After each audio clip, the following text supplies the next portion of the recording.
alamin. Nahmaduhu wa nasta'inuhu wa nastaghfiruh. Wa na'udzu billahi min shururi anfusina wa sayyi'ati a'malina.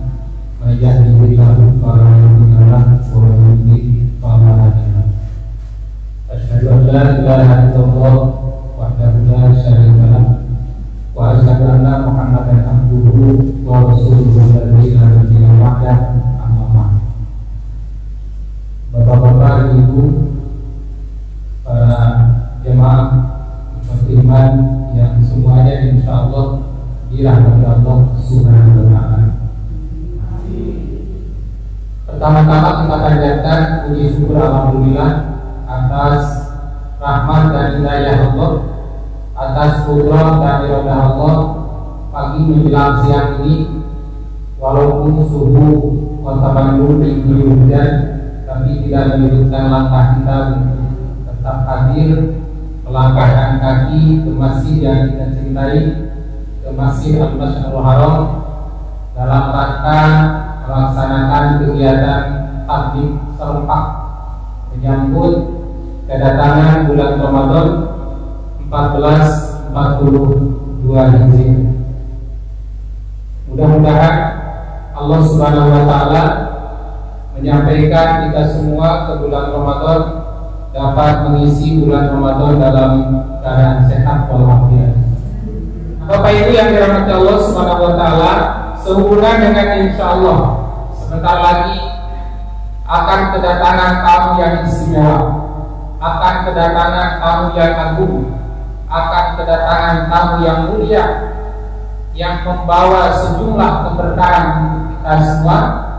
Maka tema pada saat ini kita beri judul temanya menggapai keberkahan di bulan Ramadan. Tapi mohon maaf kalau fotonya tidak sesuai dengan asli, karena itu yang ditambah untuk pemanis saja biar menarik, walaupun aslinya tidak begitu. Menggapai keberkahan di bulan Ramadan. Ketika Ramadan muncul, ketika hilal Ramadan tiba, siapkah kita menyambutnya? Sudah siap? Bagaimana siapnya? Sudah menyediakan apa persiapan ibu untuk menyambut Ramadan? Nah, tentu saja kesiapan kita dalam menyambut Ramadan itu bukan persiapan seperti ibu-ibu persiapan mau hajatan, sudah beli tumis berapa kilo gitu ya, beli daging berapa kilo, beli makanan buah-buahan berapa kardus, berapa karton, bukan.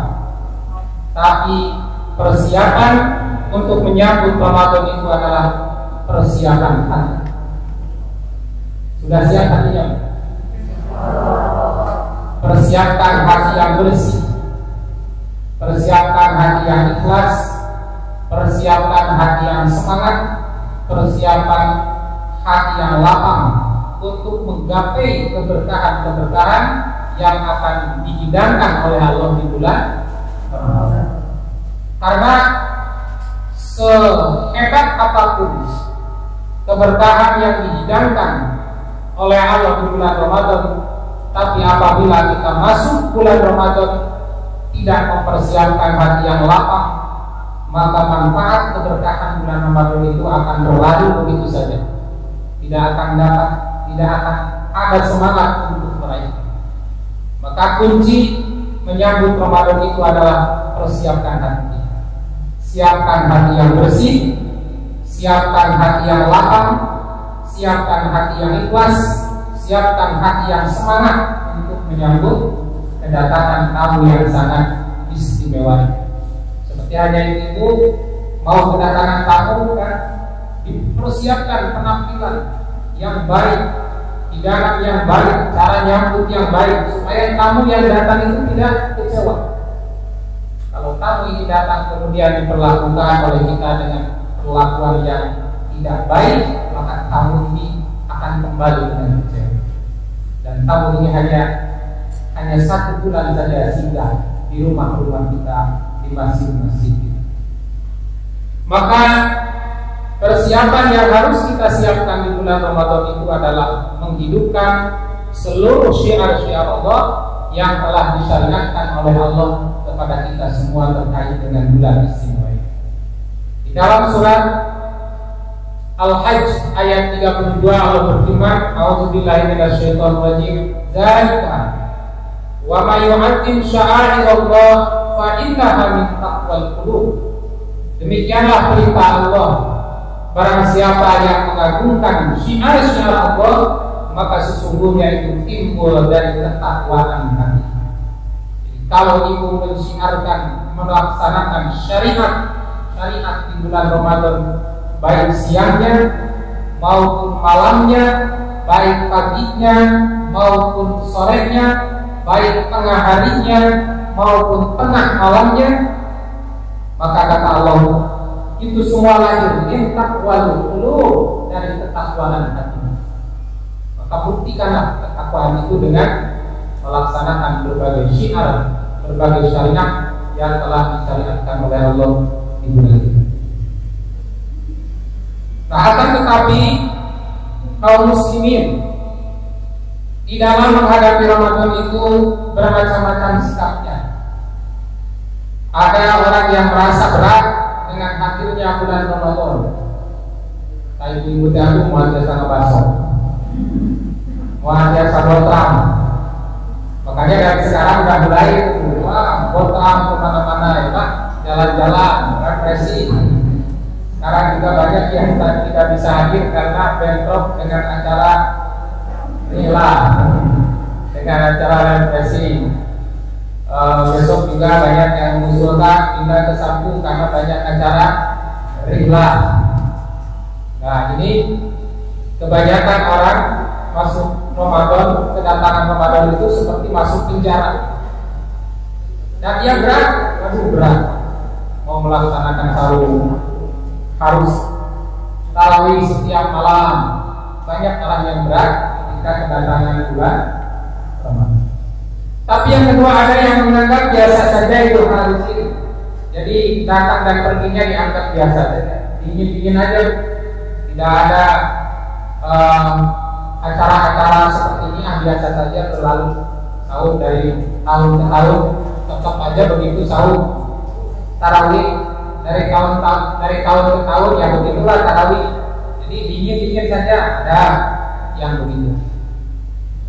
Kemudian ada juga yang ketika menyambut Ramadan itu bergembira, merindukan kedatangan Ramadan itu ingin segera. Dan inilah yang dilakukan oleh Rasulullah Sallallahu Alaihi Wasallam. Rasulullah dan para sahabat-sahabatnya, para istrinya, ketika kedatangan Ramadan itu sudah bergembira, sudah mempersiapkan diri. Bahkan sejak masuk bulan Syawal itu sudah mulai saum, memperbanyak zikir, memperbanyak istighfar, memperbanyak sedekah di bulan Syawal ini. Bergembira ingin segera masuk. Nah, mudah-mudahan kita termasuk. Nah, tetapi bergembira di sini tentu bukan bergembira seperti anak-anak. Bagaimana gembira anak-anak? Wah, bapak beli petasan kalau di kampung. Zaman saya dulu di kampung itu beli karbit, tiap pagi nyalain karbit tuh, bikin lodong. Anak-anak saya udah seneng kalau Ramadan karena tiap hari bakal dapat gaji. Tahu sampai dulu gajinya sekian, sampai asar sekian, kalau tambah lagi. Belum nanti bonus bulan Syawal. Jadi anak-anak saya udah mulai senang masuk Ramadan bakal dapat bonus, bakal dapat gaji harian karena sahur. Nah, untuk tarbiyah tidak apa-apa, kita motivasi anak, karena anak itu kalau disebut dapat pahala di surga, ya belum imannya belum nyampe, maka pahalanya langsung bro, pahala kubro. Nah, kita kasih tahun setiap hari berapa, itu untuk motivasi pembiasaan. Nanti setelah itu terbiasa dan terus kita arahkan sebetulnya pahalanya akhirat lebih besar daripada sekarang yang diberikan, yang diterima menjadi iman dan lambat laun akan terbiasa. Tetapi stoplah kegembiraan seperti anak-anak. Bapak Ibu sudah bukan masanya, jadi jangan gembira wah nanti dapat THR, bulan Ramadan dapat bonus. Nah, itu kegembiraan anak-anak. Atau bukan pula kegembiraan para remaja. Para remaja senang. Kenapa? Maka ketemu Sudoku. Nanti tarawih bareng, pulang bareng, pergi bareng, subuh bareng. Nah, ini tentu kegembiraan di sini. Nah, kegembiraan kita di bulan Ramadan itu kenapa kita bergembira? Kenapa Bapak Ibu bergembira pada saat masuk Ramadan? Apa alasannya? Kita bergembira dengan datangnya bulan Ramadan karena bulan Ramadan itu adalah bulan penghapus dosa. Seperti dikatakan dalam hadis riwayat Imam Muslim dari sahabat Abu Hurairah radhiyallahu anhu, ini dikatakan anna Rasulullah sallallahu alaihi wasallam kana yaqul, bahwa Rasulullah sallallahu alaihi wasallam bersabda, as-shalawatul khams, salat yang 5 waktu, zuhur, asar, maghrib, isya, subuh. Wa jumu'atu ilal jumu'ah, ibadah-ibadah di hari Jumat. Wa ramadhanu ila ramadhana, ibadah-ibadah di bulan Ramadan. Mukaffiratun ma bainahunna, itu akan bisa menghapus dosa di antara kedua ibadah. Jadi kalau bapak ibu sholat duhur, itu menghapus dosa antara duhur dan subuh. Kita sholat asar, itu menghapus antara asar dan duhur, dan seterusnya. Kemudian bapak-bapak melaksanakan ibadah Jumat, baik di bulan Ramadan ataupun di dalam Ramadan.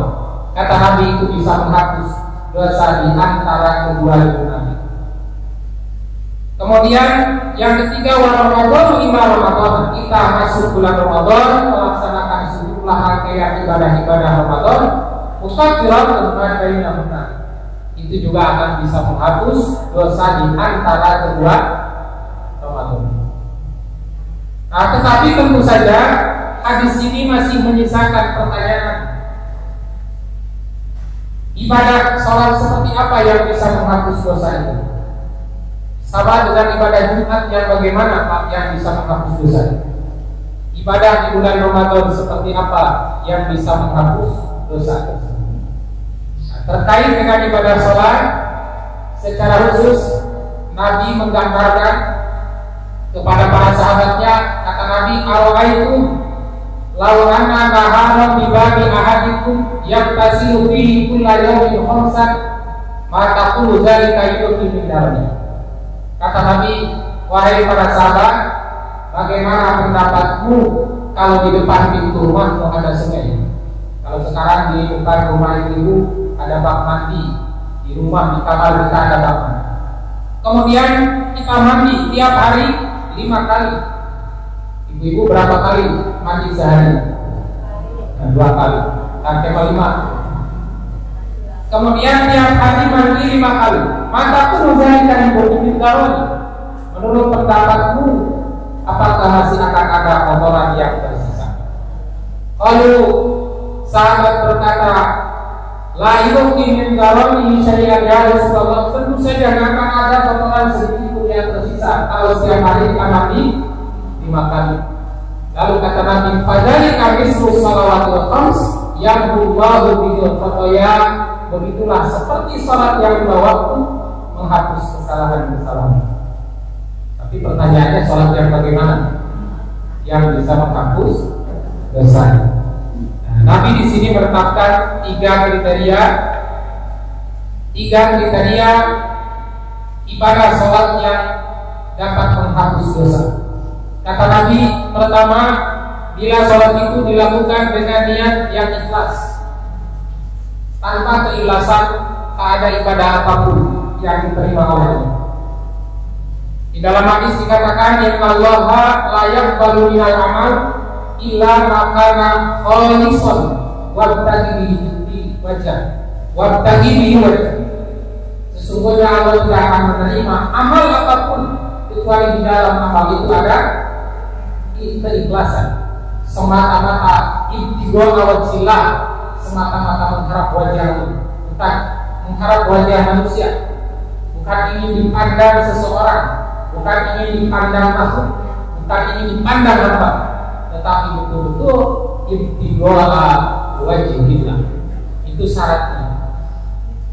Kemudian yang kedua, kata Nabi, ibadah yang bisa menghapus dosa itu harus benar. Benar itu bagaimana? Ashobah sunnah. Jadi bukan benar menurut kita, ya. Bukan benar menurut kita, benar menurut saya, kan? Benar menurut Al-Quran, benar menurut As-Sunnah, Ashobah sunnah. Dan ini dijelaskan oleh seorang ulama tabi'in namanya Fudail bin Iyad rahimahullah. Beliau menjelaskan persyaratan ibadah yang akan diterima oleh Allah itu, kata beliau, innal amala idza kana khalisan wa lam yakun shawaban lam yuqbal. Sesungguhnya amal walaupun ikhlas tapi tidak benar, lam yuqbal, tidak akan diterima. Salat subuh ikhlas dalam 4 rakaat. Salat subuh dalam 4 rakaat. Kenapa itu salat subuh dalam 4 rakaat ada itu mah ikhlas? Diterima tidak? Tidak diterima. Kenapa? Tidak benar. Innal amala idza kana khalisan lam yakun shawaban lam yuqbal. Sesungguhnya amal walaupun ikhlas tapi tidak benar, lam yuqbal, enggak akan diterima. Wa idza kana shawaban wa lam yakun khalisan lam yuqbal. Apabila amal itu sudah benar wa lam yakun khalisan tapi tidak ikhlas, maka amal itu juga lam yuqbal, tidak akan diterima. Ibu salat subuhnya 2 rakaat sekarang tapi tidak ikhlas, terima tidak? Tidak diterima. Hatta yakuna khalisan shawaban, sehingga amal itu memenuhi 2 syarat. 1, khalis murni bersih bagaikan susu binatang. Susu binatang itu ada di antara mimbai dan muwafas, antara darah dan kotorannya. Tapi susu binatang itu murni, tidak terkontaminasi kotorannya, juga tidak terkontaminasi darahnya. Malah kalau bapak ibu langsung minum itu air dari binatang itu, air susu yang baru diperas, itu segar banget sakit perut. Beda dengan yang sudah disimpan lama. Apalagi kalau langsung dari kuningnya disedot. Nah itu para pengunjung gudang. Nah, khalis itu seperti itu. Jadi tidak terkontaminasi dengan pengaruh-pengaruh apapun, semata-mata dibawa awal sunnah, semata-mata mengharap wajah. Hatta yakuna khalisan, yang kedua shawaban. Wal khalis idza kana lillahi azza wa jalla. Yang dimaksud dengan khalis, kata Fudail bin Iyad, adalah apabila amal itu dilaksanakan lillahi azza wa jalla, semata-mata karena Allah azza wa jalla. Wasawab, sementara yang disebut sawab adalah idza kana ala sunnah, apabila amal itu sesuai dengan sunnah. Inilah syarat amal. Syarat sholat yang bisa menghapus. Malah ada syarat lagi yang ketiga, harus apa? Khusyuk. Dan khusyuk ini adalah persyaratan seseorang mendapatkan surga Firdaus. Salah satu di antara kriteria orang-orang yang akan mendapat surga Firdaus disebut dalam Al-Mu'minun, surat Al-Mu'minun, qad aflahal mu'minun. Sungguh beruntung orang-orang yang beriman. Kenapa mereka beruntung? Alladzina hum fi shalatihim khashi'un, yaitu orang-orang yang khusyuk dalam salatnya. Nah, di ujung ayat ini dikatakan ulaika humul warisun alladzina yarisuna firdausa hum fiha khalidun. Mereka adalah al-warisun, para ahli waris yang akan mendapatkan warisan surga Firdaus. Nah, salah satunya adalah salat yang khusyuk. Bagaimana salat khusyuk? Nah, salat khusyuk itu kata para ulama hudurul qalbi, hadirnya hati. Jadi kalau ibu salat di masjid Al-Mas'arul Haram, hati ibu juga salat di sini. Kalau ibu salat di atas sajadah, berdiri di atas sajadah, hati ibu juga berdiri di atas sajadah. Kalau ibu salat di masjid Al-Mas'arul Haram, sementara hati ibu jalan-jalan ke pasar baru. Usul bukan bu? Nah, ada usul masuk itu darah. Sering ya, sering. Hari jasad kita sajadah, hari dalam tanah, ke pasar. Nah, itu usul bu. Jadi yang namanya usul itu adalah hudurul qalbi. Hudurul qalbi, hadir hati kita. Kita takbir, tangan takbir, hati pun takbir. Badan kita ruku, hati pun sedang ruku. Badan kita sujud, hati pun sedang sujud. Kita duduk tahiyat, hati kita juga ikut duduk tahiyat. Bukan kita tahiyat, tapi hati jalan-jalan. Akhirnya lupa waktu tahiyat baca Fatihah. Nah, itu faktornya. Nah, khusyuk itu adalah hudurul qalbi, hadir hati kita. Hati kita hadir. Kita baca Al-Fatihah, hati kita baca. Kita berdoa, itu berdoa. Kita ruku, sujud, duduk, hati kita pulih. Wasukunil jawari. Yang kedua yang dimaksud sholat khusyuk itu adalah sukunil jawari, anggota badan kita diam. Apa yang dimaksud diam anggota badan? Yang dimaksud diam anggota badan itu adalah kita tidak melakukan gerakan-gerakan kecuali yang diperintahkan, kecuali yang dicontohkan oleh Nabi Sallallahu Alaihi Wasallam. Jangan sedang sholatnya segala digarong, segala diusah, segala disabar, segala ditinggali. Nah, itu tidak usah. Jadi iskanul jawari, anggota badan kita pun ikut diam. Nah, malah ada tambahan lagi kata Nabi, syarat sholat yang bisa menghapus dosa itu harus tumanina, santai. Dulu ada seorang sahabat sholat, kemudian sholatnya nampaknya tergesa-gesa, maka kemudian oleh Nabi suruh diulang, ulang lagi, suruh diulang lagi, ulang lagi, selesai suruh diulang lagi. Setelah itu sahabat ini nyerah, ya Rasulullah, saya tidak tahu cara sholat yang benar kecuali seperti ini. Bagaimana cara sholat? Kata Nabi Sallallahu Alaihi Wasallam, kalau kamu sholat maka fastaqbil qiblah, asbiqil wudu, summa astaqbil qiblah. Sempurnakan wudu lalu menghadap ke arah kiblat. Summa faqbil, lalu bertakbirlah. Summa qala ya sa'alul Quran, lalu bacalah yang mudah dari Al-Quran. Summa hatta tatmainna raki'an, rukulah sampai itu marilah ruku. Kemudian summa adalah hatta ta'tadila qa'iman, bangkitlah sampai tegak berdiri itu marilah. Summa sujud hatta tatmainna sajidah, sujudlah sampai itu marilah sujud. Summa hatta tatmainna qa'idan, lalu bangkit dari sujud sampai itu marilah duduk. Summa sujud hatta tatmainna sajidah, lalu sujud sampai itu marilah sujud. Summa qa'ti sholatika kulliha, lalu lakukan di setiap sholat. Nah, nampaknya sahabat ini sholat tapi seperti ayam mematuk-matuk makanan. Itu sholatnya tidak akan diterima. Buktinya apa? Nabi suruh mengulang lagi. Apabila sholat kita satu didasari niat yang jelas, yang kedua benar, yang ketiga khusyuk, yang keempat tumanina, insya Allah sholat kita akan bisa menghapus dosa di antara kedua sholat. Yang kedua, ibadah yang bisa menghapus dosa kata Nabi, ibadah-ibadah di hari Jumat. Di dalam hadis dikatakan Jumat seperti apa yang bisa menghapus dosa itu? Ada beberapa kriteria. Seperti dikatakan oleh Abu Sa'id Al-Khudri dan Abu Hurairah, Nabi SAW bersabda, syaratnya satu, mari tasala yaumal jumu'ati guslal janabah.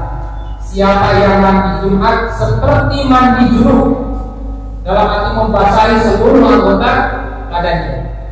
Wala bisamin ahsani siyam, lalu memakai pakaian yang paling baik. Nah, tentu saja yang muda, yang ada, bukan harus belanja dulu. Nabi itu punya baju kojok, baju yang khusus hanya dipakai salat Idul Fitri, salat Idul Adha, dan salat Jumat. Jadi bapak-bapak juga harus punya baju kojok khusus untuk salat Jumat, salat Idul Fitri, salat Idul Adha. Nabi punya baju khusus. Wa masamin tayyibin min kanaita, lalu mengusapkan wangi-wangian yang ada. Kalau nggak ada nggak usah pakai jalan sah, karena tidak wangi. Suma'atan Jumu'ah, lalu datang ke tempat sholat Jumat, kalau dia tahu anak penas dan tidak melangkahi pundak-pundak manusia. Artinya dapat di saat pertama duduk di situ, dapat di kedua duduk di situ, dapat di belakang sudah. Lalu suma'an satahat idza kharaja imamu hatta yaqulu min sholati, lalu diam. Tidak, summa sholat maka kata Allah, lalu sholat yang ditetapkan Allah, ayatul masjid, sholat intidal. Summa sota idza kharaja imamu hatta yaqulu min sholati, lalu diam ketika imam keluar untuk memimpin sholat. Karena kafaratan lima bainahuma, maka Jumatnya akan menjadi penghapus dosa di antara kedua Jumat itu, wa baina Jumatin lati qablaha, dan Jumat yang sebelumnya. Jadi Jumat ini menghapus dosa seminggu ke belakang. Malah dalam riwayat Abu Hurairah, wa ziyadatun salasatu ayyamin, dan ditambah 3 hari. Wa yaqulu innal hasanah bi asri amsalha. Malah beliau berkata, 1 kebaikan dilipat menjadi 10. Jadi 7 tambah 3, jadi 10 hari. 1 kebaikan lipat lagi menjadi 10 kali kebaikan. Nah, apabila Jumatnya sesuai kriteria ini, insya Allah bisa menghapus dosa. Yang ketiga, kata Nabi, ibadah di bulan Ramadan. Pertanyaannya, Ramadan bagaimana? Yang bisa menghapus dosa. Karena di kita ada orang yang saum hanya sekedar saum, ada yang saum yang benar-benar saum. Nah, makanya kita lihat bagaimana kriteria saum yang bisa menghapus dosa ini. Didefinisikan oleh para ulama-ulama fikih bahwa saum itu secara bahasa al-imsak. Al-imsak itu artinya apa? Menahan dari anil muftirat, dari perkara yang membatalkan saum, dari makan, dari minum, dari jima. Ini 3 hal yang membatalkan saum yang disepakati oleh para ulama. Kenapa saya katakan disepakati oleh para ulama? Karena yang lain-lain ada yang tidak disepakati. Tetapi kata Nabi SAW, wa tamamu, dari kapan itu waktunya? Min tulu'il fajri ila ghurubi syams, dari mulai terbit fajar sampai terbenam matahari. Maaf tironi niat, disertai dengan niat apa? Niat saum, bukan niat mau langsing. Nah, itu lagi saum mau langsing. Nah, maka di akhirat nanti kalau menuju surga ke atas langsing. Nah, tidak boleh salah niat. Langsing bonus sauman lillahi ta'ala. Nah, asyamu al-imsak, saum itu adalah al-imsak, menahan diri anil muftirah, dari perkara-perkara yang membatalkan saum, ma'aktironi niat disertai dengannya, dan turun fajri ila ghurubi syamsi, dari mulai terbit fajar sampai terbenam matahari. Jadi begitu matahari terbenam selesai saum. Tetapi wa tamamnya, kesempurnaannya, wa kamaluhu, tamam dan kamal itu sama-sama diartikan sempurna. Wa kamaluhu, akan tetapi kesempurnaan ibadah saum itu bijtinabil mahdurat, itu dengan menjauhi perkara-perkara yang dilarang, wa adami wuqu'i 'anil muharramat, dan meninggalkan atau tidak melakukan perkara yang haram. Nah, itu kesempurnaan sampai datang peringatan dari Nabi, man lam yada aw zul wal amala bihi falaisa lillahi hajatun bi ayyada rahmah wa syarr. Kata Nabi, siapa yang saum tidak meninggalkan qaul zur, ucapan-ucapan yang mengandung dosa seperti apa? Berbohong, mengumpat, memarahi, rompas, dan melakukan amal itu, kata Nabi, "Falaisa lillahi hajatun fi ayyada'a wa amru rasul." Bagi Allah enggak butuh meninggalkan makan dan nah ini hakikat sahur. Jadi sahur yang bisa menghapus dosa bukan sembarang sahur, tapi sahur yang memenuhi syarat. Bukan hanya meninggalkan al-muftirat, bukan hanya meninggalkan dari perkara yang membatalkan sahur, tapi juga meninggalkan dari perkara yang merusak ibadah sahur. Yang kedua, kenapa kita bergembira saat kita mau masuk Ramadan? Jawabannya karena bulan Ramadan adalah musim kebaikan. Bulan Ramadan itu musim kebaikan. Maka kebaikan di bulan Ramadan itu meningkat, sedekah meningkat, semua meningkat. Dan dalam hadis ini dikatakan ketika Nabi SAW memberi kabar gembira kepada para sahabatnya, kata Nabi, "Qad ja'akum syahrul Ramadan." Sungguh telah datang kepadamu syahrul Ramadan, bulan Ramadan. Syahrul Mubarak, bulan Ramadan itu disebut bulan Mubarak, bulan yang diberkahi. Artinya berkah itu apa? Ziyadatul khair ilahi fisyai, bertambah-tambah kebaikan ilahiyah dalam segala. Bagaimana bertambah? Pahala meningkat.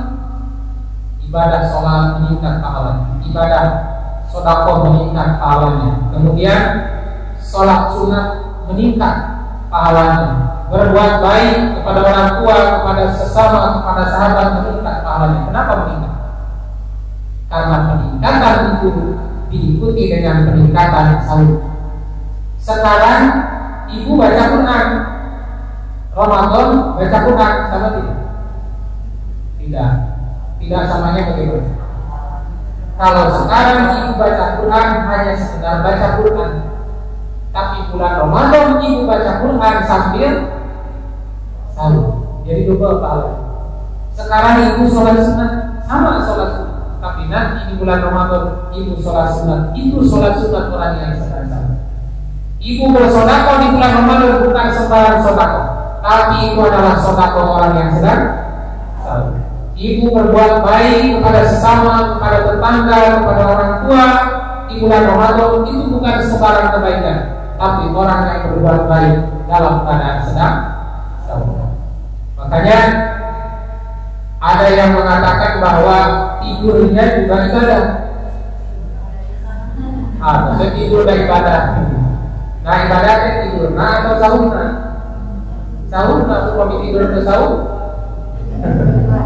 Jadi tidur orang yang sahur itu memang bukan tidur sembarangan, tapi tidur orang yang sahur. Artinya bukan karena tidur ibadahnya, itu karena dia tidur dalam keadaan sahur. Malah ada keanehan. Kalau di bulan Ramadan itu, kalau sedang sahur itu kalau lapar kan, tapi sekarang itu lapar dan nggak bisa tidur. Ayo ngapain terus ngagri, boleh udah baru. Tapi di bulan Ramadan lapar, makan. Nah ini salah satu anugerah dari Allah. Allah itu yang mengizinkan. Nah itulah sebabnya tidurnya orang yang sahur itu ibadah, karena ini bukan sembarangan tidur dalam keadaan menahan diri dari rasa lapar, dari rasa haus, dari rasa kangen. Nah, sampai Nabi SAW menyebutkan kenapa bulan Ramadan itu disebut musim kebaikan. Iftaradallahu alaikum siyama, karena Allah mewajibkan sahur atas, sehingga Allah yuftahu fihi abwabul jannah, pintu-pintu surga, wa yughlaqu fihi abwabul jahannam, pintu-pintu jahanam itu, wa taqullu fihi syayatin, setan-setan pun diikat, diborgol. Nah tentu saja makna hadis ini tidak boleh dimaknai secara tekstual seperti yang dibayangkan setan diborgol itu bagaimana? Oh mungkin kayak film-film hantu di TV, keluar dari kubur lalu kakinya dirantai, diikat, gajlong. Nah kalau ditanyakan lebih jauh itu dari mana kuntilanak itu berdirantainya? Nah itu takhayul begitu. Jadi jangan dibayangkan seperti film horor, ada hantu keluar dari kubur diikat pakai rantai lalu meluncatan. Nah, hadis ini mengingatkan kepada kita bahwa ibadah-ibadah di bulan Ramadan itu harus berkualitas, harus memiliki kualitas tinggi, sehingga dengan kualitas yang tinggi ini dapat membuka pintu surga, menutup pintu neraka dan memborgol setan. Nah, di bulan Ramadan pintu surga terbuka. Nah, sebagaimana disebutkan dalam ayat-ayat Al-Quran, pintu surga itu katanya ada 8 pintu surga. 4 Allah menggunakan kata jannah, jannatul firdaus, jannatul adn, jannatul na'im, jannatul maqam. 2 lagi menggunakan kata darussalam, darul muqam. 2 lagi menggunakan kata maqamul amin, maqamul mahmudah. Dan ini pintu-pintu surga ini juga, nama-nama surga ini juga cocok dengan nama-nama pintunya. Di dalam hadis Nabi menyebutkan setiap pintu surga itu ada nama, ada babus sholat, terus ada babus saum. Kalau babus saum namanya bukan babus saum, tapi babur rayyan. Ada babul jihad, ada babus sholat. Jadi kalau Nabi menyebut ada 8 pintu, ternyata di Quran juga ada 8 nama-nama surga. Ditutup pintu-pintu neraka. Pintu neraka ada berapa? Kalau pintu neraka kata Allah ada 7. Laha sab'atu abwab. Neraka itu ada 7 pintu. Bahkan kata Allah itu libarin juzul maksum. Setiap pintu sudah ada kuotanya. Pintu ini sekian juta, pintu ini sekian ratus juta, pintu ini sekian ratus juta. Itu sudah ada kuotanya sampai sekarang. Dan nama-nama pintu itu disebutkan dalam beberapa ayat Al-Quran. Pertama Jahannam, ini paling berat. Jahannam itu digambarkan narukum juzun min sabila juz'an min nari Jahannam. Pintu panas api neraka Jahannam itu bagaikan 70 bagian dari panas api dunia yang kamu tahu saat ini. Yang paling panas di dunia itu katanya api panas matahari, panasnya itu sampai lapisan fotosfer bagian tengah matahari itu bisa mencapai 50 juta derajat Celcius.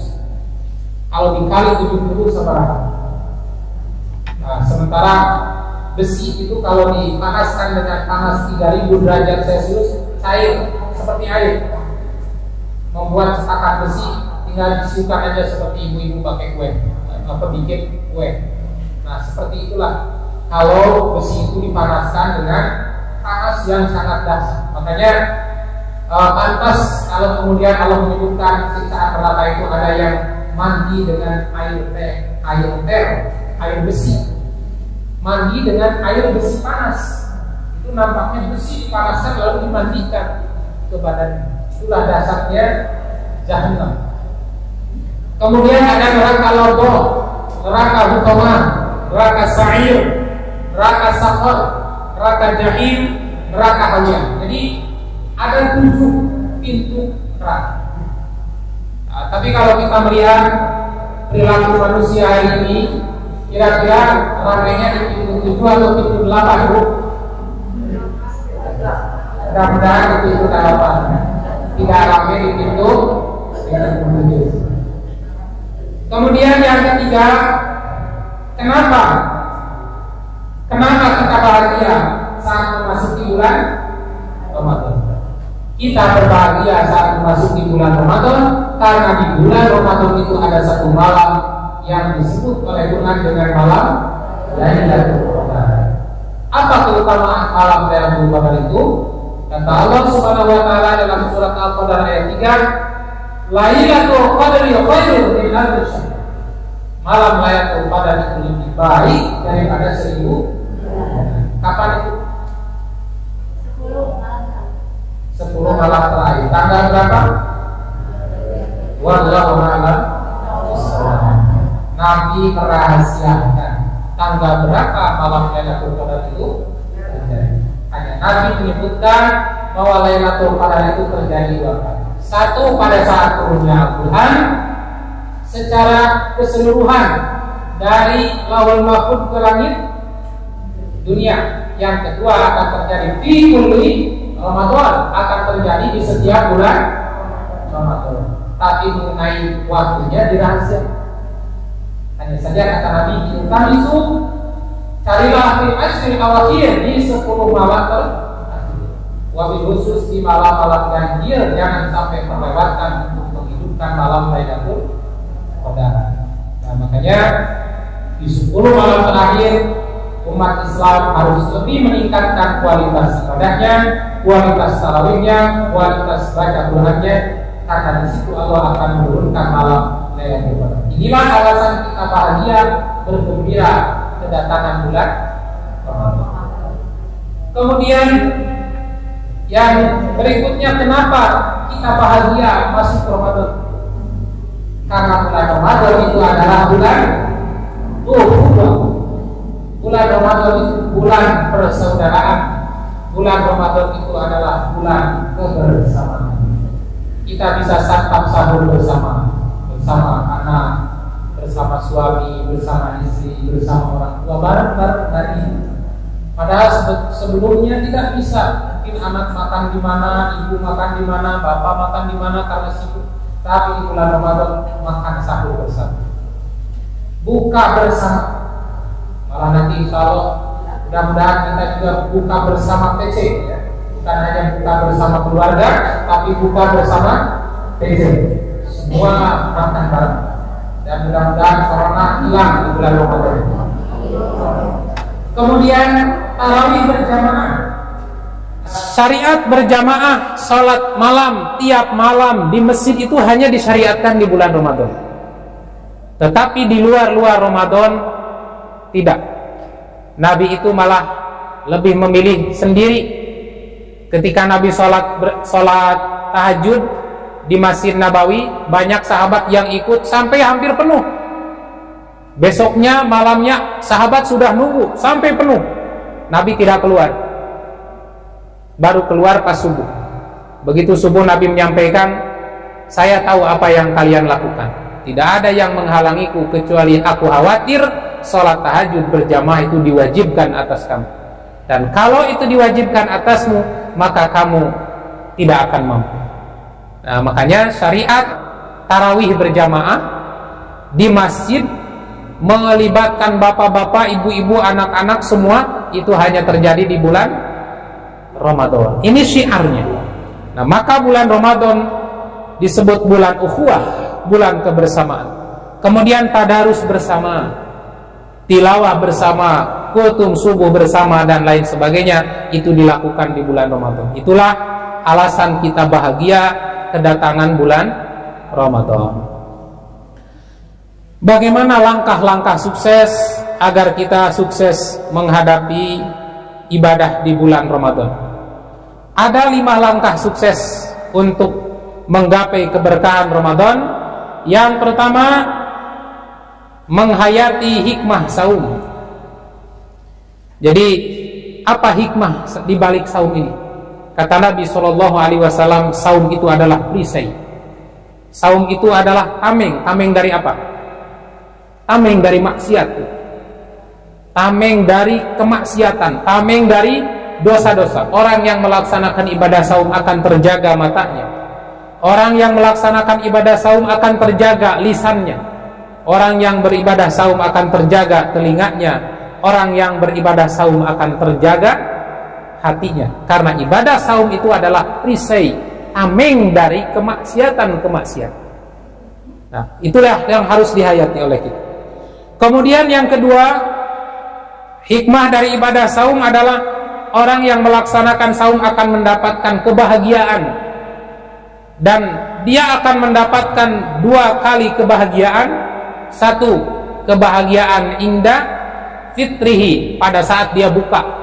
Ibu saum dari subuh, udah asar udah mulai bahagia. Pas maghrib, wah bahagia sekali. Dan itu akan dirasakan oleh kita setiap hari, yang tidak akan dirasakan kebahagiaan itu oleh orang lain.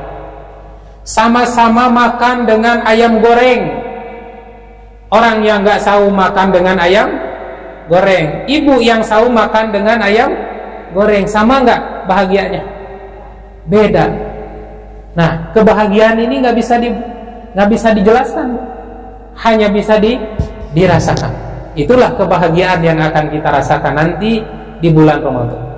Kemudian yang kedua, kebahagiaan di akhirat. Kebahagiaan di akhirat, orang-orang yang saum pada hari kiamat akan berbahagia karena dia dikelompokkan oleh Allah di kelompok as-shaimin was-shaimat, laki-laki yang saum dan perempuan yang saum.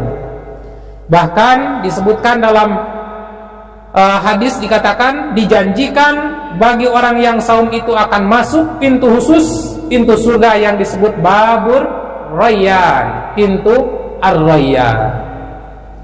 Kemudian kata Nabi, bau mulut, bebas bau mulut di sisi Allah. Kalau sekarang iya Bu ya, namanya juga perut kosong, nggak ada yang menghalangi, maka aroma keluar. Tapi Nabi mengingatkan, awas itu, la khulufu famis shaim atyabu min rihil miski. Sungguh benar-benar bau mulut orang yang saum itu lebih wangi daripada wangi kasturi. Pamit percanten soge susu. Nah, di akhirat mah betul. Jadi orang yang saum bebas dari bau mulut pada hari kiamat di sisi Allah Subhanahu wa taala. Kemudian yang kelima, ibadah saum itu adalah ibadah milik Allah. Dan ini betul-betul latihan keikhlasan. Kata Nabi SAW, kullu amal ibni adam lahu illa saum. Semua amal manusia adalah miliknya illa saum, kecuali saum. Saum itu milik Allah, bukan milik siapapun. Dan saum itu susah riaknya, kecuali diumum-umumkan, oh ibu sedang saum. Susah riaknya. Saya tidak bisa membedakan ibu yang saum dengan yang enggak. Nah, safety. Nah, kecuali bau mulut pun belum tentu saum itu. Boleh jadi sakit gigi. Nah, saum itu hanya Allah yang mengetahui. Makanya dalam saum itu adalah latihan keikhlasan. Bagaimana nih supaya kelihatan saum? Ngalehe kayak gitu. Lo nganunutan berarti saum. Padahal misalnya saum kebluk kata. Kata Nabi SAW, seluruh amal manusia untuknya kecuali saum. Wa ana ajzibi, dan aku yang akan membalasnya. Wala khulufu famis shaim atyabu indallah min rihim misk, dan wanginya bau mulut orang yang saum lebih wangi di sisi Allah daripada minyak kasturi. Yang kedua, bagaimana kiat-kiat langkah sukses untuk mendapatkan keberkahan Ramadan? Yang kedua adalah memahami fikih saumnya. Nah, jangan sampai kita salah kaprah. Pahami apa itu definisi saum, seperti yang sudah tadi dijelaskan. Bukan hanya menahan diri dari makan dan minum, tapi menahan diri dari muftirat. Bagaimana rukun saum? Siapa yang wajib melaksanakan ibadah saum? Siapa yang boleh berbuka? Siapa yang sunnah? Apa yang disunahkan selama kita ibadah saum? Apa yang membatalkan saum? Apa yang boleh dan apa yang tidak membatalkan? Itu dipahami dengan baik agar kita benar-benar ibadah saum itu sesuai dengan syariah. Jangan sampai ibadah saum kita tidak sesuai dengan syariah. Seperti contoh misalnya, ini batal nggak? Dulu saya waktu kecil dikasih tahu sama orang tua atau ngorong. Karena ngorong itu membatalkan saum. Nyalamun sakiloma. Terus dituang. Jadi tidak ada itu. Kenapa? Yang membatalkan saum itu apa? Makan, minum. Komi ngorong makan sanes. Tidak itu mah. Zaman kapungkur mah ulah sagala dikorowek, memasukkan ke hidung batal, memasukkan ke telinga batal. Nah, pemedilamat maduka. Nah, dipahami dengan betul. Kemudian diinfus. Aya nu naros divaksin batal tuh, divaksin Bu. Nah, itu dari kamasan es tuang ya. Jadi namanya definisi makan itu adalah memasukkan zat padat ke dalam perut, itulah makan. Sedangkan minum memasukkan zat cair ke dalam perut. Nah, termasuk juga zat asap seperti rokok, itu termasuk surbun, itu termasuk minum. Nah, sementara bila masuknya dari pintu yang lain, nah, itu tidak membatalkan saum. Nah, cuman pertanyaannya, ada tidak orang yang diinfus saum? Tidak akan ada orang yang diinfus saum. Makanya diinfus juga karena memang sudah repot gitu. Kalau sakit-sakit biasa, batuk pilek biasa mah nggak akan diinfus. Jadi ini yang diinfus itu sudah haram saum itu, Bu. Karena saum akan membahayakan. Nah, itu dipelajari agar kita mendapatkan keberkahan Ramadan. Kemudian yang ketiga, kiat sukses untuk meraih keberkahan Ramadan, menjaga saum kita dengan cara menunaikan sunnah-sunnahnya. Seperti apa, Bu, sunnah-sunnah saum? Makan sahur. Kata Nabi, tasaharu fa inna fis sahuri barakah. Makan sahurlah kamu, karena di dalam makan sahur itu ada keberkahan.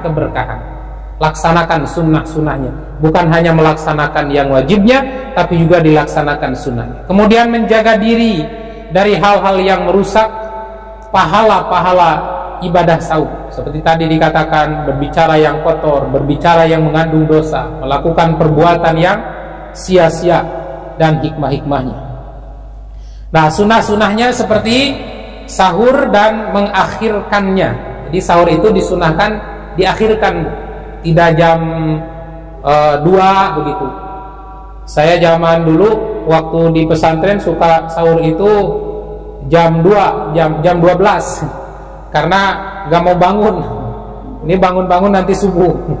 Nah, padahal sunnahnya sahur ini diakhirkan menjelang subuh, sehingga pada saat itu kita masih segar. Nah, ini diperhatikan sunnah-sunnahnya. Menyegerakan berbuka. Begitu azan berkumandang, jangan ditunda-tunda, segera berbuka. Dan berbuka bisa dengan air, Bu. Dengan air ya. 1 teguk itu udah cukup berbuka. Jadi buka bersama, yuk buka bersama, atau ayah minum bersama saja, Bu. Apa susahnya? Karena minum bersama juga buka bersama. Cuman kebayangnya buka bersama teh kedah aya gepuk gitu. Padahal tos aku hiji sewang buka bersama beres. Nah, menyegerakan berbuka. Kemudian jangan lupa doa ketika berbuka, walaupun itu sunnah, tetapi ini adalah bagian dari keutamaan. Kata Nabi SAW, al-lisaimi la da'watun maturaddu. Bagi orang yang saum ada doa yang tidak akan tertolak. Nah, maka begitu azan berkumandang itu jangan langsung habek, Bu. Nah, ingat dulu berdoa kepada Allah, minta sehat, minta anak soleh, minta sukses, minta rizki gampang, dan lain sebagainya. Karena doa orang yang sedang saum itulah da'watun maturaddu, doanya tidak akan ditolak. Kemudian berbuka dengan air dan kurma, ini sunnah Nabi. Dan jangan lupa doanya, dhahabad dhawa'u wabtalatil uruqu wasabbatal ajru insyaallah.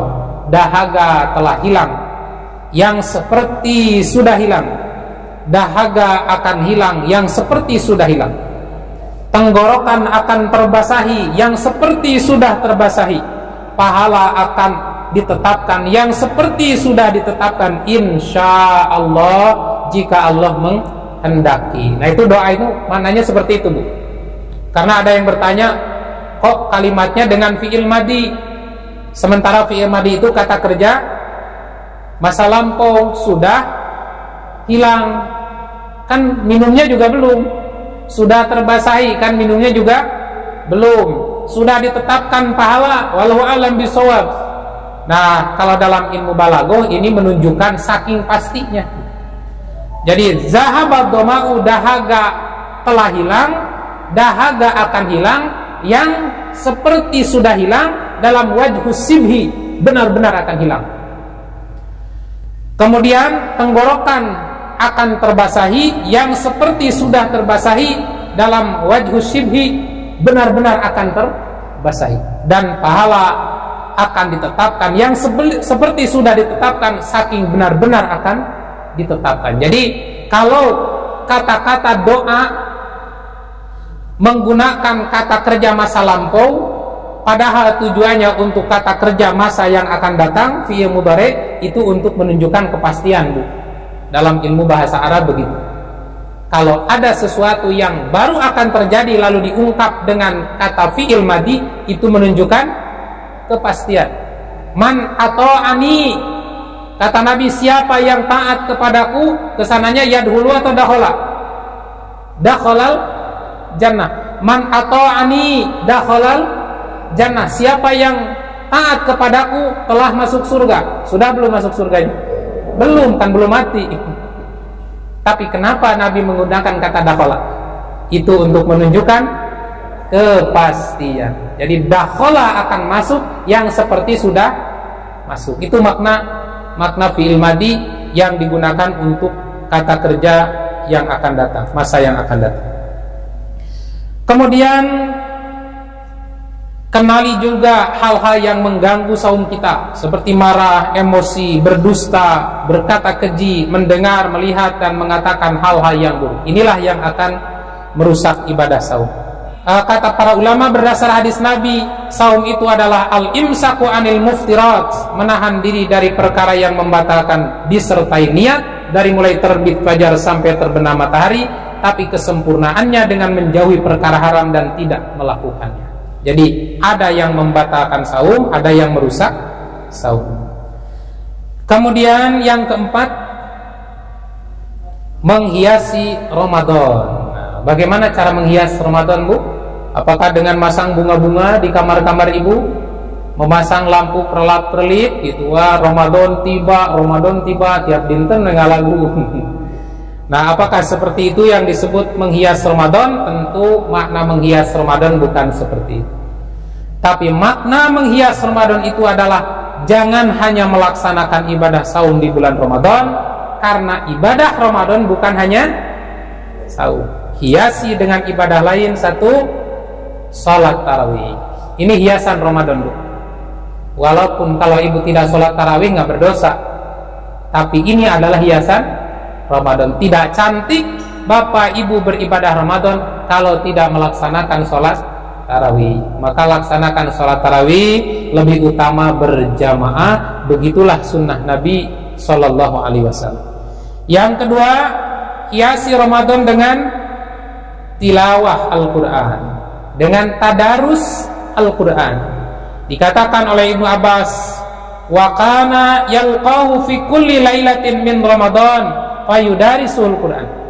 Malaikat Jibril alaihissalam senantiasa menemui Rasulullah sallallahu alaihi wasallam tiap malam di bulan Ramadan. Fayudarisul Quran, lalu bertadarus Al-Quran dengan Nabi sallallahu alaihi wasallam. Bapak-bapak, ibu-ibu disunnahkan untuk hiasi Ramadan ini dengan tadarus.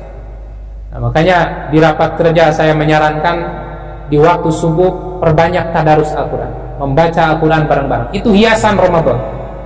Tidak apa-apa kutum seminggu 2 kali, itu sudah cukup. Karena kita juga akan mendengar juga dari radio, dari TV, dari YouTube. Nah, tilawah bareng-bareng ini sebagai hiasan di bulan Ramadan. Kemudian yang ketiga, hiasan bulan Ramadan itu adalah bersedekah, bersedekah, beramal baik. Sebagaimana dikatakan oleh Ibnu Abbas, karena Rasulullah sallallahu alaihi wasallam ajwadun nas. Rasulullah itu adalah manusia paling dermawan. Wa kana azwadu ma yakunu fi Ramadan ina yaqahu Jibril. Nabi itu orang paling dermawan, dan lebih dermawan lagi di bulan Ramadan saat bertemu dengan malaikat Jibril alaihissalam. Ramadan disebut bulan sedekah karena Nabi sallallahu alaihi wasallam juga mencontohkan banyak bersedekah di bulan Ramadan. Nah, lahan sedekah di bulan Ramadan banyak. Makanya salah satu persiapan kita masuk Ramadan itu, Bapak Ibu sekalian, di samping menyiapkan hati yang bersih, lapang, ikhlas dan semangat, persiapkan juga harta. Bukan untuk membeli makan sahur dan buka dengan makanan minuman yang mewah, tetapi persiapkan agar Bapak Ibu bisa sedekah setiap hari, setiap malam bersedekah. Nabi itu di bulan Ramadan sodakohnya itu karihil mursalat, bagaikan angin yang berhembus, saking cepatnya dalam mengeluarkan sodakoh di bulan Ramadan. Yang keempat, hiasan bulan Ramadan memberi makanan untuk berbuka. Kata Nabi, man fatara shaiman kana lahu misla ajrihim. Siapa yang memberi makan kepada orang yang saum, kana lahu mislu ajrihim, maka baginya akan mendapatkan pahala seperti pahala orang yang saum. Kana lahu mislu ajrihim min ghairi ayan kusamin ujurihim syai', tanpa sedikit pun dikurangi pahala itu. Nah, hiasi bulan Ramadan dengan berbagi buka. Nah, ini sudah ada programnya di ibu-ibu Persistri, buka bersebar, apa namanya Bu? Sebar takjil. Nah, itu hiasan Ramadan, harus ada itu. Hiasan Ramadan itu berbagi buka bersama. Kemudian yang kelima, hiasi Ramadan dengan i'tikaf di akhir Ramadan. Bagi bapak ibu yang mampu, ya. Kalau bapak ibu yang tidak mampu karena masih banyak tugas, banyak tanggung jawab, ya tentu dahulukan yang wajib. Tapi kalau Nabi tidak punya tanggung jawab gitu, kenapa Nabi bisa istiqomah ya setiap tahun beriktikaf di bulan Ramadan? Nah, tentu yang membedakan itu kecintaan barangkali, kecintaan terhadap harta yang membedakan. Nah, kemudian yang keenam, hiasi bulan Ramadan dengan umroh kalau mampu. Dengan umroh, kata Nabi, umratu fi Ramadan ta'dilu hajjah. Umroh di bulan Ramadan itu sama dengan haji. Kalau kita punya uang, nah itu hiasan Ramadan, nilai plus di bulan Ramadan. Berdakwah, berjihad, yang punya ilmu tingkatkan dakwah di bulan Ramadan, karena itu adalah lapangan jihad. Dan kemudian, nah benarkah tidur orang yang saum ibadah? Ada hadis yang mengatakan bahwa tidur orang yang saum ibadah. Ini hadisnya Bu. Bila anu ngadalil ieu ya. Dari Abi Aufa anin Nabi sallallahu alaihi wasallam, naumus shaim ibadah. Tidur orang yang saum itu adalah ibadah. Ternyata hadis ini adalah hadis lemah sekali dan bertentangan dengan amaliyah Rasul. Di bulan Ramadan itu Rasulullah itu meningkatkan ibadah, dan dalam kondisi iman meningkat, maka semestinya amal soleh juga harus meningkat. Makanya berbagai ibadah seperti tadi, berdakwah, tadarus, berumroh kalau bisa, itu adalah nilai plus ibadah Ramadan. Kemudian yang kelima, jangan lupa menghiasi Ramadan itu dengan mempertahankan Ramadan, yaitu dengan menjaga keistiqomahan dalam beramal selama bulan Ramadan, menjaga keistiqomahan selama bulan Ramadan, dan mengakhiri bulan Ramadan itu dengan baik. Bagaimana cara mengakhiri bulan Ramadan dengan baik? Dicontohkan oleh Nabi SAW ketika masuk 10 hari terakhir Ramadan, beliau menghidupkan malam-malamnya, membangunkan istri-istrinya, dan mengikat sarungnya untuk meningkatkan ibadah di bulan Ramadan. Walaupun bapak ibu tidak i'tikaf, tapi di bulan itu jangan banyak tidur. Di 10 hari terakhir jangan banyak tidur. Perbanyaklah di malam hari tadarus Al-Quran, belajar. Kalau saya biasanya suka ada yang ngundang untuk kajian semalam suntuk, Pak Guntur. Kajian semalam suntuk itu kajiannya dulu itu di halaman parkir, bikin tenda, pasang selain. Kita kajian itu mulai dari jam 10 sampai jam 3. Kajian 1 jam, istirahat, minum dulu, makan dulu, bikin kopi, lanjut lagi. Nah udah agak lemas, break dulu, makan dulu, lanjut lagi. Jadi diusahakan minimal di malam-malam ganjil itu ada kajian semalam suntuk, tidak tidur. Nah itu juga bagian dari menghidupkan malam-malam Ramadan, menghiasi Ramadan, dan mengakhiri bulan Ramadan ini dengan akhir yang baik, meningkat di ujung. Dan akhirnya kita berdoa kepada Allah, Allahumma balighna Ramadan. Mudah-mudahan Allah Subhanahu wa taala memperkenankan kita untuk sampai ke bulan Ramadan. Bapak Ibu yang dirahmati Allah, tidak terasa ini sudah hampir duhur. Barangkali itu yang bisa saya sampaikan pada kesempatan ini. Apabila ada hal-hal yang mau disampaikan, dipersilakan.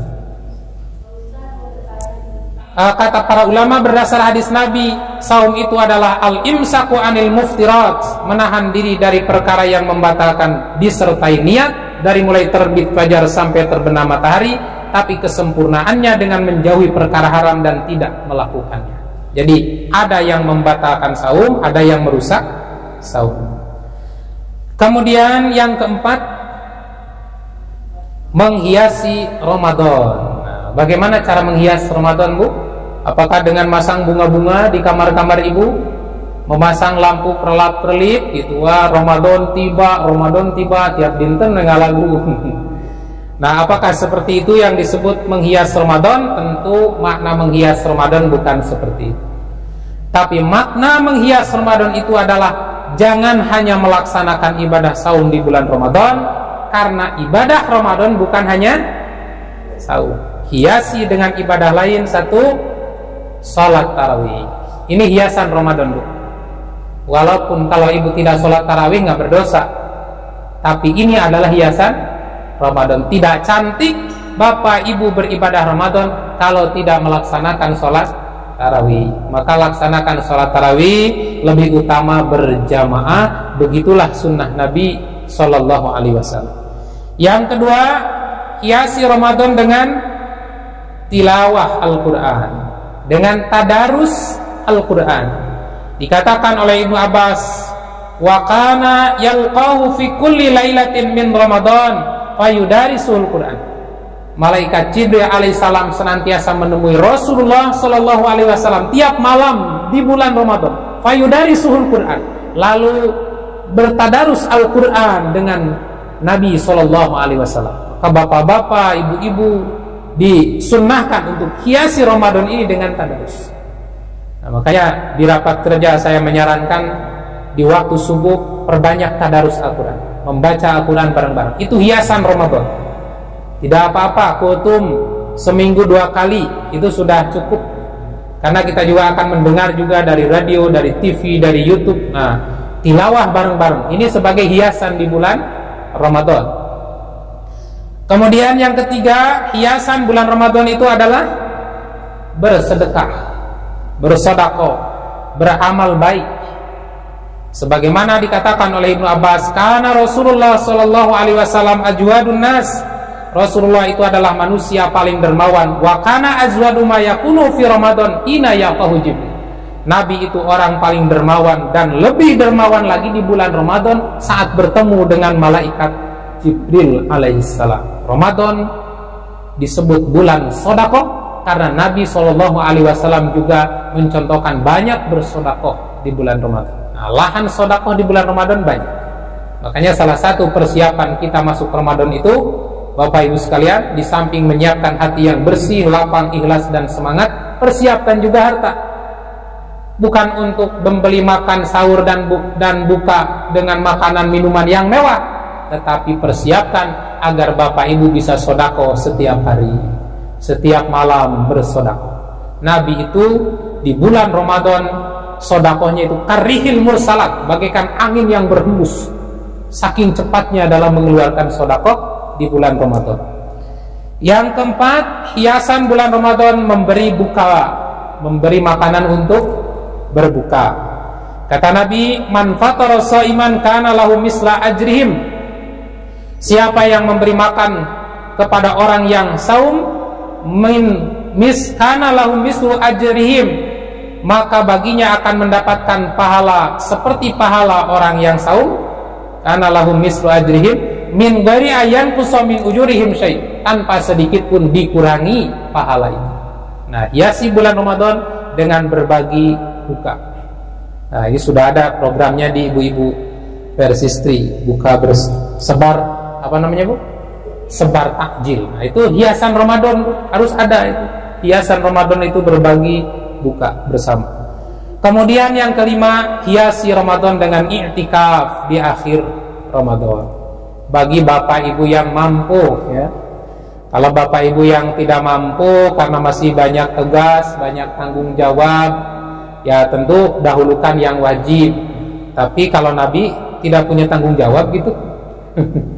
Kenapa Nabi bisa istiqomah ya setiap tahun beriktikaf di bulan Ramadan? Nah, tentu yang membedakan itu kecintaan barangkali, kecintaan terhadap harta yang membedakan. Nah, kemudian yang keenam, hiasi bulan Ramadan dengan umroh kalau mampu. Dengan umroh, kata Nabi, umratu fi Ramadan ta'dilu hajjah. Umroh di bulan Ramadan itu sama dengan haji. Kalau kita punya uang, nah itu hiasan Ramadan, Bu. Nilai plus di bulan Ramadan.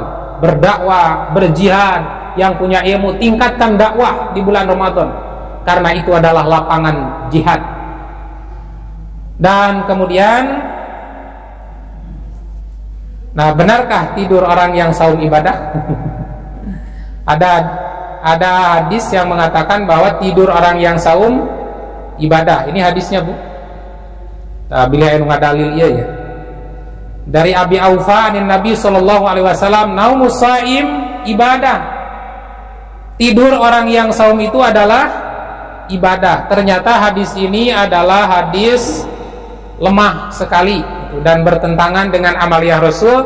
Di bulan Ramadan itu Rasulullah itu meningkatkan ibadah, dan dalam kondisi iman meningkat, maka semestinya amal soleh juga harus meningkat. Makanya berbagai ibadah seperti tadi, berdakwah, tadarus, berumroh kalau bisa, itu adalah nilai plus ibadah Ramadan. Kemudian yang kelima, jangan lupa menghiasi Ramadan itu dengan mempertahankan Ramadan, yaitu dengan menjaga keistiqomahan dalam beramal selama bulan Ramadan, menjaga keistiqomahan selama bulan Ramadan, dan mengakhiri bulan Ramadan itu dengan baik. Bagaimana cara mengakhiri bulan Ramadan dengan baik? Dicontohkan oleh Nabi Shallallahu Alaihi Wasallam ketika masuk 10 hari terakhir Ramadan, beliau menghidupkan malam-malamnya, membangunkan istri-istrinya, dan mengikat sarungnya untuk meningkatkan ibadah di bulan Ramadan. Walaupun bapak ibu tidak i'tikaf, tapi di bulan itu jangan banyak tidur. Di 10 hari terakhir jangan banyak tidur. Perbanyaklah di malam hari tadarus Al-Quran, belajar. Kalau saya biasanya suka ada yang ngundang untuk kajian semalam suntuk, Pak Guntur. Kajian semalam suntuk itu kajiannya dulu itu di halaman parkir, bikin tenda, pasang selain. Kita kajian itu mulai dari jam 10 sampai jam 3. Kajian 1 jam, istirahat, minum dulu, makan dulu, bikin kopi, lanjut lagi. Nah udah agak lemas, break dulu, makan dulu, lanjut lagi. Jadi diusahakan minimal di malam-malam ganjil itu ada kajian semalam suntuk, tidak tidur.